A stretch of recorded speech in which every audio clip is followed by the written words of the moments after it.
నమస్తే అందరికీ.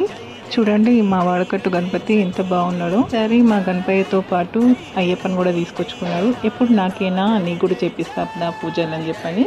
అయితే క్రేజీ బాయ్స్ అసోసియేషన్ వాళ్ళు ఇంకా వాడకట్టులందరూ కలిసి నాకైతే బ్రహ్మాండంగా చేస్తారు ప్రతిసారి పూజలు అని చెప్పని. ఈసారి అయ్యప్పని కూడా తీసుకొచ్చిండు. నా పూజతో పాటు నీ పూజలు కూడా చేపిస్తారమ్మని. రోజు జరిగే పూజలతో పాటు కుంకుమ పూజ కూడా జరిగింది. అలాగే సాయంత్రం పూట అన్నదాన కార్యక్రమం ఉందని చెప్పని అక్కలు చెల్లెలు అందరూ కలిసి ఒక్క దగ్గరికి వచ్చి కూరగాయలు అయితే కోయడం జరిగింది. అంతమంది ఒక్క దగ్గర చేరి కూరగాయలు కోస్తే ఎట్లా ఉంటుంది? 2-3 గంటలు చేసే పని అరగంటలో అయిపోతుంది. ఇక వంటలు అయిపోయేసరికి సాయంత్రం పూజ మొదలైంది.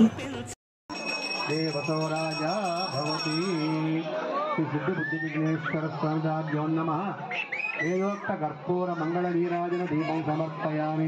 నీరాజనాంతరం శుద్ధాచమన్యం సమర్పయామి. ఇక్కడ పూజ అయిపోగానే అక్కడ భోజనాలు పెట్టడం స్టార్ట్ చేసిండ్రు. భోజనాలన్నీ అయిపోయినాక భోజనాలు వడ్డించిన వాళ్ళకి మేమందరం కలిసి వాళ్ళకి వడ్డించినాం. ఇక్కడ ఏదో మేమే మొత్తం ఫస్ట్ నుంచి లాస్ట్ దాకా వడ్డించినట్టు ఫొటోస్కి వీడియోస్కి పోజులు ఇచ్చుకుంటూ ఎంజాయ్ అయితే చేసినాం. ఈ వీడియో మీకు నచ్చినట్లయితే లైక్ చేయండి, షేర్ చేయండి, ఇంకా సబ్స్క్రైబ్ చేయడం మర్చిపోకండి.